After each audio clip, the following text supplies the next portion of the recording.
Le damos la más cordial bienvenida a todos los hermanos que están con nosotros en esta noche, en este lugar. Quiero primeramente felicitarles. No sé por qué he dicho varias veces en algunos vídeos que he grabado que la iglesia de San Francisco cumplía 2 años. Y me equivoqué, era 1 año, pero bueno. Pero vamos a cumplir 2 años también, ¿eh? Y 3, y 4, y 5, y 20, los que haga falta también, ¿no? Para la gloria del Señor. Así es que damos gracias a Dios por haber llegado hasta aquí. Traigo saludos de Elena, de mi esposa, que no ha podido estar con nosotros en esta ocasión, en la próxima, Dios mediante. Hemos llegado bien, nuestro hermano Armando no ha podido venir, pero me acompaña en esta ocasión nuestro hermano Luis, que es también un miembro de nuestra iglesia. Y él va a estar grabando todo, y Dios mediante lo vamos a después a subir a nuestros canales, que los hermanos que no están aquí pues puedan también disfrutar juntamente con nosotros. Hermanos, yo estuve el otro día en este salón, no había sillas, no había mesas, no había decoración, pero cuando entré esta tarde realmente quedé sorprendido, porque parece que venía una boda. Todo muy bonito, hermoso, los globos, la comida, la verdad que excelente. Y detrás de todo esto siempre hay hermanas, siempre hay personas que trabajan para dejar todo bonito y todo preparado para nosotros. Yo quiero que le demos un aplauso de reconocimiento a todos los que han trabajado grandemente para poder disfrutar esta noche de este lugar, gloria a Dios. De verdad quiero felicitarles, hermanos, porque lo importante no es tanto el llegar, sino el mantenerse. He conocido a muchos ministerios, a muchos creyentes, a muchas iglesias que llegaron a un cierto nivel, caminaron un recorrido con el Señor, pero lo importante, ya digo, no solamente es llegar, sino mantenerse.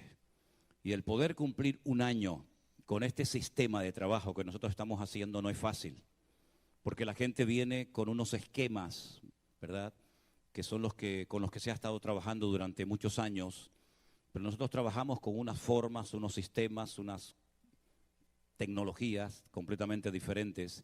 Y por eso hay personas que no terminan de entender lo que es esto de la iglesia virtual. Incluso la han criticado, ¿no?, diciendo que esto no tiene ningún futuro, que no tiene ningún sentido, como que nosotros estamos en contra de las iglesias presenciales, de abrir locales de culto, ni muchísimo menos, ni muchísimo menos. Lo que pasa que, como bien saben ustedes, el Señor nos sorprendió a todos, desde aquellos días de la pandemia. Y entonces es la forma como hemos estado trabajando, pero ustedes tienen que sentirse honrados y privilegiados de poder tener un lugar de culto donde pueden reunirse, aunque sea por lo menos los domingos, ¿verdad? ¿A cuántos hermanos les gustaría poder tener un lugar de culto, un lugar donde poder congregarse y no tienen esa posibilidad, no tienen ese privilegio, pero ustedes lo tienen? Y yo quiero también dar gracias públicamente a nuestro hermano Jeremías, a su esposa, a todo su equipo de trabajo, porque, bueno, nosotros predicamos y viajamos y hacemos lo que podemos, pero gracias a Dios que aquí hay hermanos que atienden a la gente nueva, que atienden a los convertidos, personas a las cuales pueden recurrir en un momento determinado que necesitan ayuda, consejería, oración. Y yo quiero reconocerlos públicamente a ellos porque el trabajo que están haciendo es excelente. Y quiero que le demos un fuerte aplauso a nuestro hermano Jeremías, a Jessica, a todo el equipo. Y gracias, de verdad, de todo corazón, gracias. Una de las cosas que yo le pedía y le sigo pidiendo constantemente al Señor prácticamente cada día, que el Señor nos dé obreros, buenos obreros, porque en la iglesia yo estoy totalmente en contra de hacer experimentos. La iglesia no es un laboratorio donde, bueno, vamos a hacer esto a ver qué tal sale. ¿Y si sale mal? Si sale mal, ya hay gente herida, gente lastimada. Y ya tenemos demasiada gente herida y lastimada entre nosotros como para seguir hiriéndolos más todavía, ¿verdad? La iglesia virtual ha sido un hospital, ha sido un bálsamo, ¿verdad? Un oasis en medio del desierto para muchas personas que hacía años que no querían congregarse.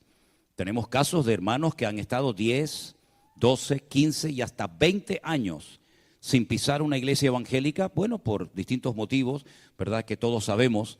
Por lo tanto, yo siempre oro para que el Señor nos dé buenos obreros Y no es fácil a veces encontrar buenos obreros, gente que esté dispuesta, gente que esté con un corazón de siervo, ¿verdad? No con un corazón de dueño, de amo, sino con un corazón dispuesto a ayudar, dispuesto a sacrificarse.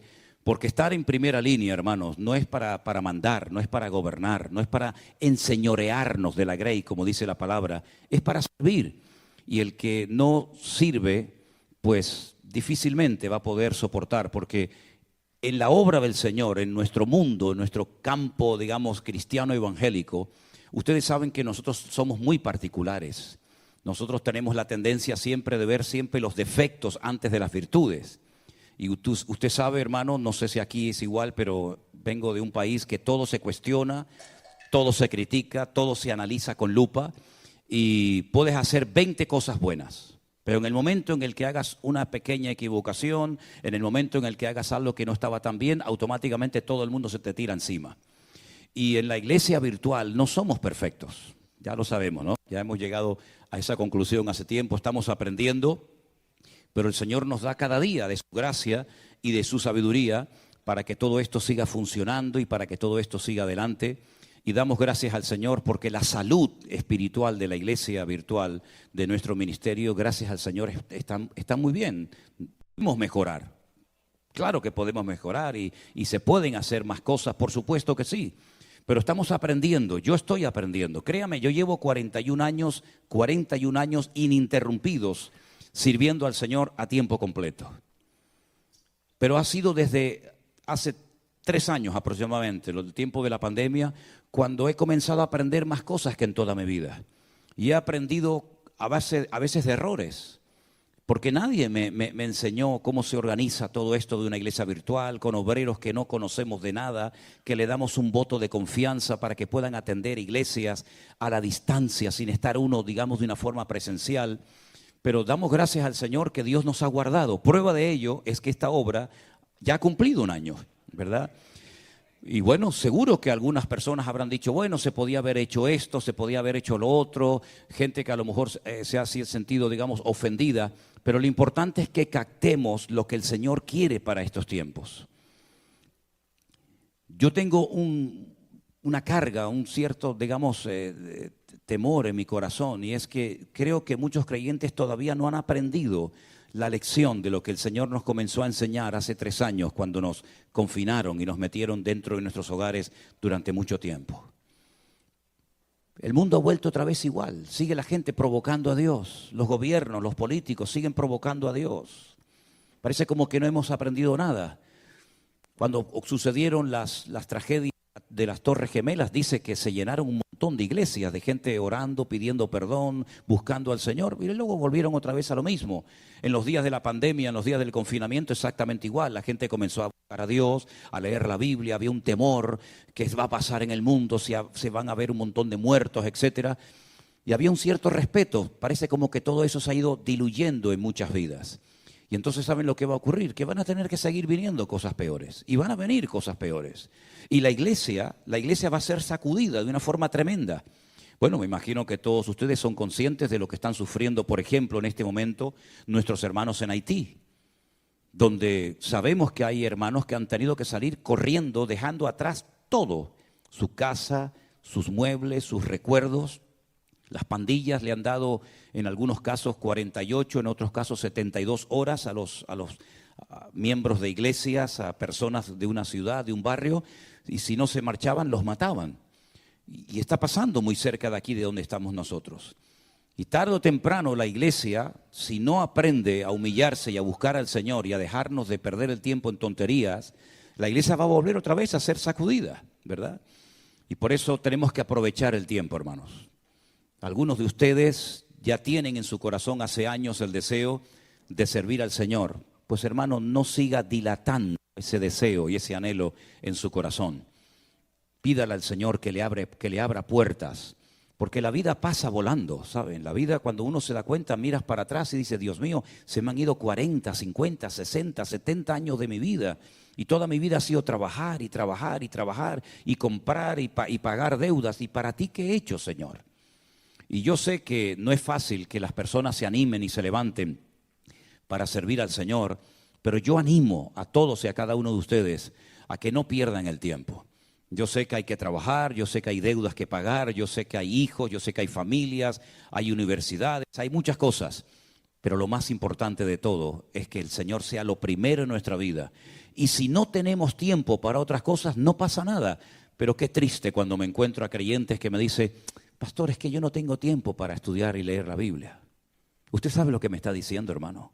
No tiene tiempo para leer la Biblia, no tiene tiempo para orar. No tiene tiempo ni siquiera un día a la semana para venir a un lugar a alabar al Señor junto con otros hermanos. Esa es la tragedia de muchos cristianos hoy en día. Y son honestos cuando dicen, es que no tengo tiempo. Claro, porque se han enredado con tantas cosas que no saben cómo salir de esos esquemas. Pero yo creo que el Señor nos está enseñando y nos ha hablado muy claramente a nosotros de que no podemos perder el tiempo y de que tenemos que poner la mano en el arado y no mirar atrás. Porque la vida es corta y se pasa volando. Así que lo que tengamos que hacer, hagámoslo pronto. ¿Cuántos dicen amén? Cierren sus ojos un momentito. Vamos a orar a nuestro Dios.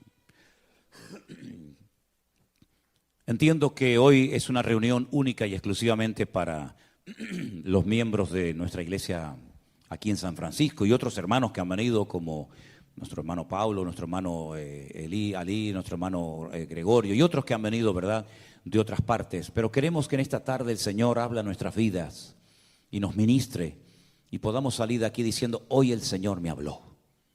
Hoy el Señor tocó mi corazón. Hoy tocó el Señor mi vida. Señor, te doy muchas gracias en esta noche por este año que nuestra obra ha cumplido aquí en este lugar, Señor. Gracias porque tú has sido fiel, supliendo todas nuestras necesidades, cuidando de nuestras vidas, dándonos gracia y fortaleza y sabiduría para que tu obra no se detenga por nada ni por nadie.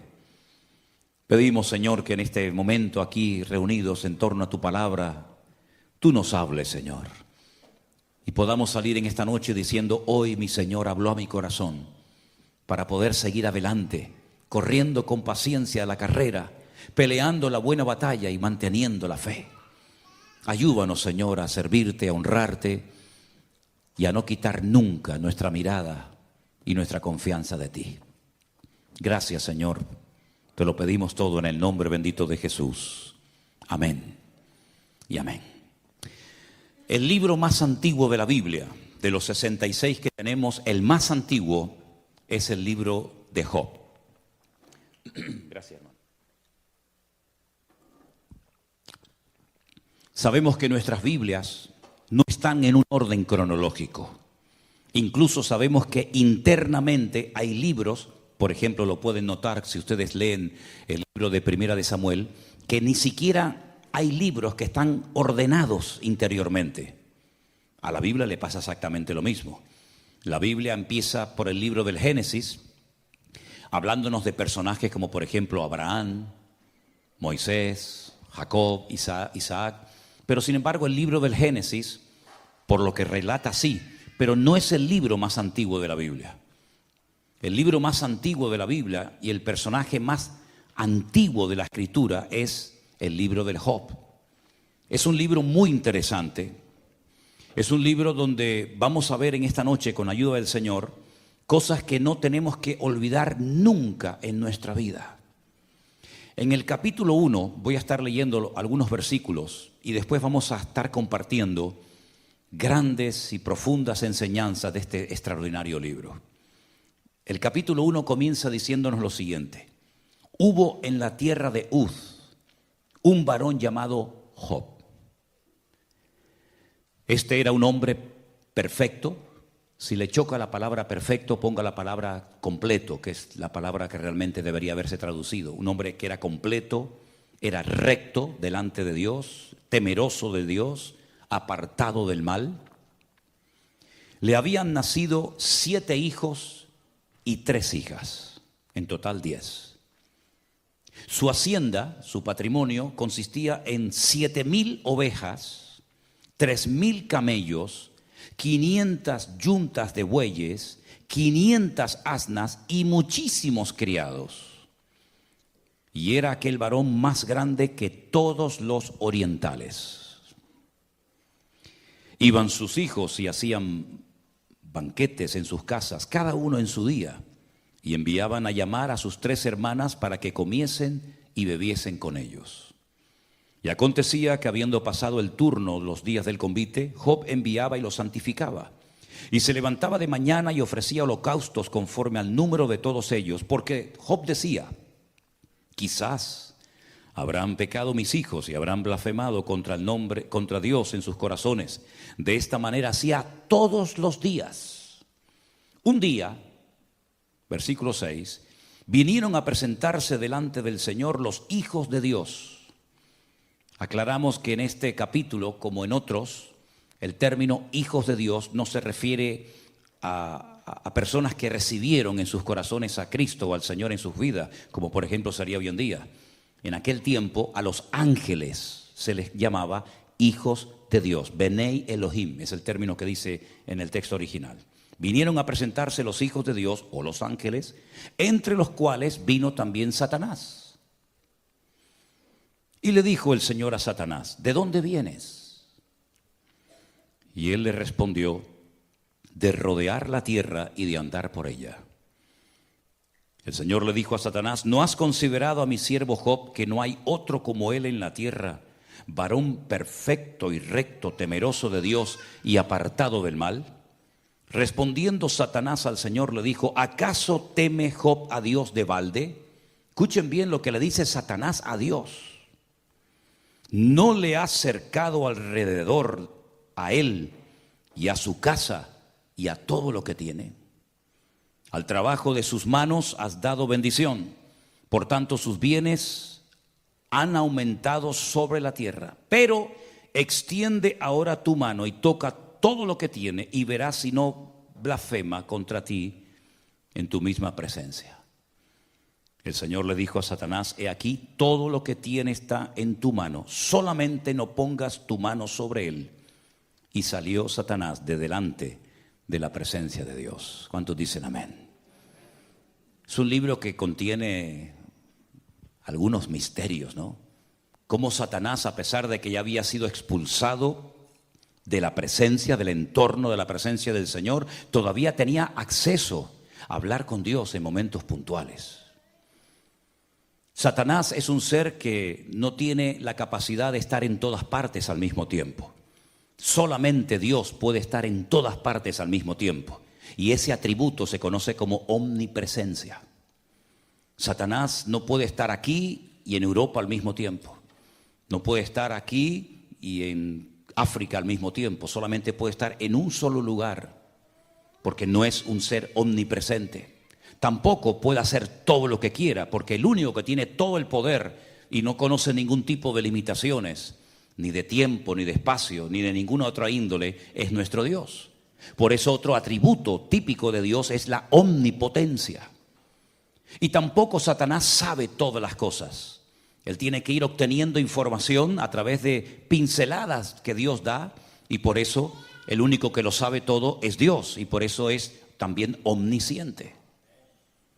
Ahora, en este momento de la historia en la que todavía no había nacido Abraham, ni los grandes personajes del Antiguo Testamento que todos los conocemos, ¿de dónde sacó este hombre esta integridad, esta santidad, esta vida de orden? No lo sabemos.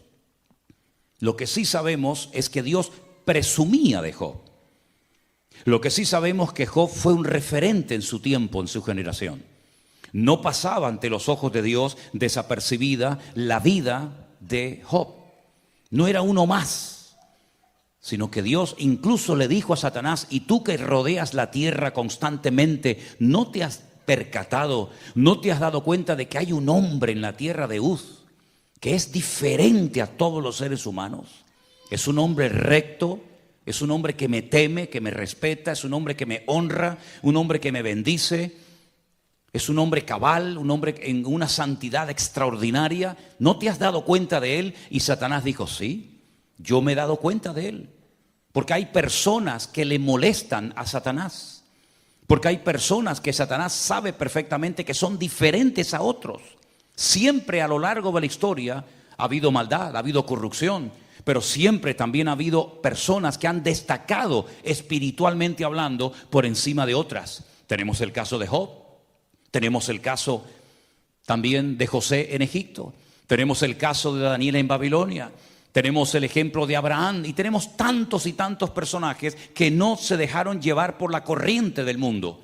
Incluso fíjense ustedes, por ejemplo, cuando el Señor dice que observa hacia la tierra y ve que toda la tierra ha entrado en una descomposición moral y espiritual sin precedentes, pero en medio de ese ambiente corrupto, dice que destacaba un hombre y fue al que llama y al que usa, y fue Noé, el constructor del arca.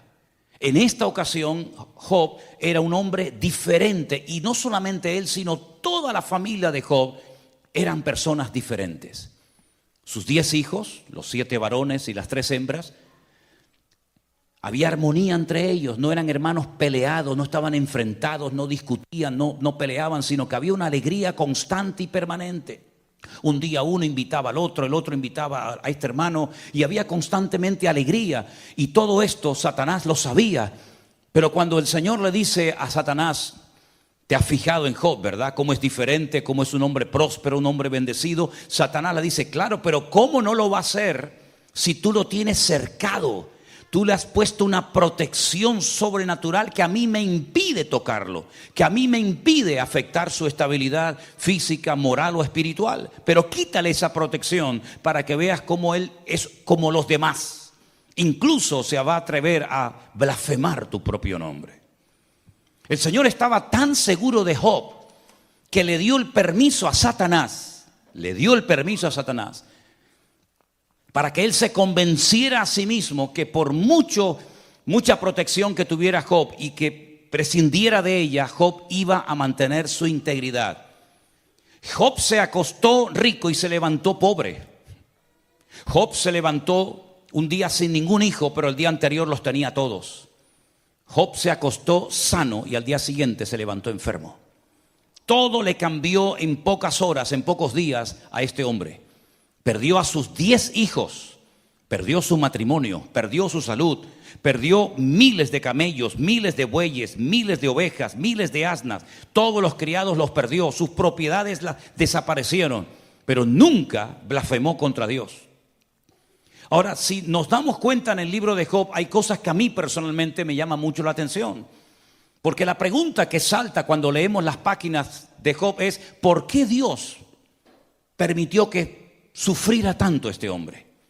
Los sufrimientos de Job fueron tan espantosos que dice que él tenía 3 amigos que vivían en 3 regiones diferentes, que vinieron a visitarlo cuando se enteraron de sus desgracias, y cuando lo vieron dice que no lo reconocieron. Estaba tan cambiado, tan envejecido, tan destruido, que dice que se sentaron con él durante una semana y no fueron capaces de decirle ni una sola palabra. Nunca habían visto a un hombre con tanto dolor, con tanto sufrimiento, tan destruido como este hombre. Al poco tiempo, cuando empiezan a abrir sus bocas, más que para consolarlo, vinieron para condenarlo, porque hay gente que siempre van a venir para condenarte y echarte un jarro de agua fría encima, porque relacionan el sufrimiento con el pecado. Y es verdad que a veces por pecar sufrimos cosas que podíamos habernos evitado. Por supuesto que sí. Es cierto que el pecado abre la puerta a muchas desgracias que se podían haber evitado si hubiéramos mantenido el orden y nuestra comunión y relación con el Señor. Pero en el caso de Job no es así. Esa regla aquí se rompe. Job ni siquiera está siendo probado por Dios, porque Dios sabía perfectamente con qué tipo de persona estaba tratando. Job no le pide, o el Señor no le pide permiso a Job para experimentar todos esos sufrimientos, sino que en el libro de Job podemos ver desde prácticamente el primer capítulo hasta el último la realidad del mundo espiritual. El mundo espiritual es tan real como el mundo natural, la dimensión en la que nosotros nos movemos hoy en día. Lo que pasa es que ese mundo espiritual, porque Dios lo ha hecho así, no nos permite verlo. Al contrario, sí, los demonios nos ven a nosotros, Satanás nos ve a nosotros, los ángeles nos ven a nosotros, pero ni siquiera nosotros podemos ver a Dios. Pero sabemos que está y sabemos que existe. La realidad del mundo espiritual en el libro de Job es tremenda, porque todo esto no fue producto de la mala suerte, dirían algunos. Ni siquiera porque Job había pecado o blasfemado el nombre de Dios, sino porque Dios le permite a Satanás zarandear y sacudir la vida de Job por un tiempo. Me han preguntado muchas veces, ¿crees que Job sabía lo que estaba pasando en el mundo espiritual entre Dios y Satanás? Bueno, la Biblia no nos da ninguna información. Las conversaciones entre Dios y el diablo, Job no las sabía. Nosotros las sabemos porque tenemos el libro, pero Job estaba haciendo historia y él no sabía lo que estaba pasando, pero dice que en ningún momento blasfema ni peca contra Dios. Es verdad que maldijo el día en el que nació, eso sí lo hizo, pero en ningún momento, jamás se enfadó con Dios. Es más, cuando su propia esposa le dice, ¿todavía vas a mantener tu integridad? ¿No te has dado cuenta de que ya Dios no está contigo? ¿No te has dado cuenta de que ya Dios te ha abandonado? ¿No te has dado cuenta de que no merece la pena honrar y servir a ese Dios que te ha causado tanto dolor y tanta tragedia? Maldice a Dios y muérete ya de una vez. Le desea a su propia esposa la muerte y lo tienta, lo incita a que se rebele contra su Dios. Y entonces es cuando él le dice, como cualquier mujer insensata, has hablado. ¿Recibiremos solamente el bien de parte de Dios y el mal no lo recibiremos? Él no se queja en ningún momento contra el Señor, porque él dice en el capítulo 1, verso 21, desnudo salí del vientre de mi madre y desnudo volveré. Dios dio y Dios quitó. Sea el nombre de Dios bendito. ¿De dónde sacaba fuerzas este hombre? ¿Cómo fue capaz de aguantar tantas penurias y sufrimientos este hombre? ¿Era una especie de superhombre, una especie de Superman? ¿Un hombre que lo pierde todo? ¿Un hombre que se queda sin nada? Sabiendo que no ha cometido ningún delito, ningún pecado contra Dios, sino que están pasando cosas que él no entiende, pero sabe que Dios no lo ha abandonado. Porque en el libro de Job se pierde todo menos la presencia y la fidelidad de nuestro Dios. Porque en la vida podremos perder muchas cosas. Podremos enterrar hijos, esposas, maridos. Podremos perder el trabajo, podremos perder la salud, podremos perder tantas cosas, pero nunca perderemos la presencia del Señor. Porque el Señor dijo, he aquí yo estoy con vosotros todos los días hasta el fin del mundo. Es verdad que la vida de Job fue una vida extraordinaria, una vida maravillosa. A cualquiera de nosotros nos gustaría tener, aunque fuera el 10% de toda la bendición que Job tuvo antes de caer en esta penuria, en este calvario. Pero queridos hermanos, Job sabía perfectamente que Dios tenía todo el derecho de probarlo y de permitir cosas que ninguna mente humana jamás sería capaz de entender y de explicar teológicamente lo que aquí está pasando. Pero este hombre sabía perfectamente que todo estaba bajo el control de Dios. Y lo que me llama la atención es que él nunca leyó la Biblia. Ni una sola letra de la Biblia se había escrito en la época de Job. Nunca leyó la Biblia. No tuvo ni un capítulo de la Biblia, ni un salmo, nada. Nunca tuvo un pastor. Nunca fue a ningún culto. No existían las iglesias, no existía el pueblo de Israel. No había la ley de Moisés. No estaban los sacerdotes. Pero tenía una comunión con Dios tan espectacular que él sabía lo que se podía hacer y lo que nunca se debía de hacer. Job sabía perfectamente que Dios iba a estar con él en medio de aquellos sufrimientos terribles. Fíjense hasta qué punto el libro de Job es tremendo cuando tú ves a un hombre bendecido, un hombre prosperado, un hombre íntegro, un hombre temeroso de Dios, y lo ves de repente tan mal que algunos rabinos judíos en Israel dicen que el libro de Job no es la vida de un hombre, sino es una metáfora donde se emplea el nombre Job y Job, ¿no? Pero realmente lo que el libro está describiendo son los sufrimientos por los que pasaría el pueblo de Israel a lo largo de la historia de la humanidad, porque no aceptan, no se les mete en la cabeza que un hombre íntegro y un hombre santo y un hombre como Job fuera capaz de sufrir semejantes calamidades. Pero Dios tiene el derecho o no de hacer en nuestra vida lo que Él quiera, hermano. ¿Puede llevarnos el Señor a lugares donde no queremos ir? Por supuesto que sí. Todos y cada uno de nosotros tenemos que partir de la base de que nuestra vida está en las manos del Señor. Y Él puede permitir en momentos puntuales de la vida situaciones con las cuales tal vez no estamos de acuerdo, que nos hacen llorar, que nos hacen sufrir, no porque hayamos cometido un pecado, sino porque Dios simplemente ha decidido hacernos pasar por esa experiencia, pero que siempre de ella saldremos fortalecidos en el nombre del Señor.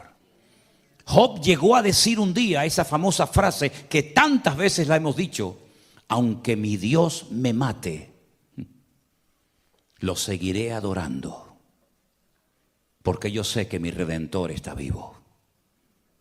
Es increíble. Aunque tú me mates y nunca más me vuelvas a prosperar, ni a bendecir, ni a levantar, aunque he perdido a mis hijos, he perdido mi matrimonio, he perdido mi patrimonio, he perdido mi salud, aunque tú me termines matando, yo no voy a dejar de adorarte, porque yo sé quién eres tú, mi Señor. Y yo no te sigo por lo que tú me das, sino yo te sigo por lo que tú eres. Y aunque nunca más me vuelvas a levantar y a bendecir mi vida, yo te seguiré adorando. Pero aún hay expresiones más profundas. Él llegó a decir: y aunque mi carne se deshaga y se rompa toda mi vida, yo sé que con mis ojos veré a mi Señor. Y él hace una referencia a la resurrección. Y repito, él nunca había leído la Biblia. Él no sabía nada de teología, pero él sabía que algún día, cuando él muriera, se iba a presentar delante de la presencia del juez justo de toda la tierra, y el Señor lo recompensaría, y todos aquellos sufrimientos pasarían a la historia, y él tendría un cuerpo glorificado y una vida nueva en el Señor. Y es que la comunión con el Señor es algo tan importante y tan fundamental, que es lo que le va a dar estabilidad a nuestras vidas. Usted puede leer mucho la Biblia y conocer muchos textos de la Biblia, pero si no los aplica, si no los interioriza y los lleva a la práctica, de nada le va a servir ese conocimiento. Usted puede cantar de maravilla, usted puede echar fuera demonios, usted puede tener todos los dones del Espíritu Santo que quiera, usted puede sorprender a las multitudes, pero si usted no tiene comunión con el Señor, usted no tiene nada.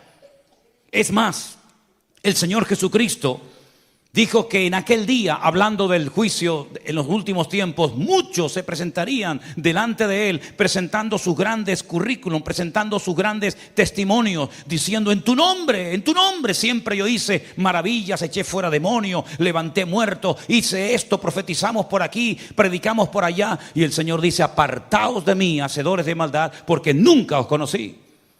En otras palabras, no es lo que hacemos lo que le sorprende o le toca el corazón al Señor, sino la actitud de nuestro corazón y el por qué lo hacemos. Eso es lo que agrada e impacta el corazón de Dios. Fíjense, por ejemplo, no me voy del tema, pero fíjense, por ejemplo, cuando aquel centurión, que no era ni judío, no era conocedor de la ley, cuando él sabe que el problema que tiene en el hogar, su religión, sus dioses, su autoridad militar no le sirven de nada. Y él tiene que recurrir a aquel carpintero de Galilea que no lo dejaban entrar a muchas sinagogas de Israel a predicar. Y amenazaban a la gente que si le seguían y se identificaban con él, serían también expulsados de las sinagogas. Él va al maestro y le dice: tengo un siervo gravemente atormentado y no soy digno de que entres bajo mi techo. ¿Cómo voy a llevar a mi casa al Hijo de Dios? Las cosas que habrá hecho en ese hogar. Yo no soy digno de que entres. Solamente lo que necesito es que des la palabra, que des la orden. Y simplemente dando la orden, yo sé que las cosas cambiarán. Porque yo soy un hombre de autoridad. Y él sabía lo que era moverse en el terreno de la autoridad. Yo le digo a un soldado: ven para acá, y no cuestiona la orden, él viene. O le digo: ven y coge esto y llévalo para allá, y lo hace. Pero la autoridad que yo tengo no me sirve en la dimensión en la que yo tengo un problema. Pero tú sí tienes esa autoridad.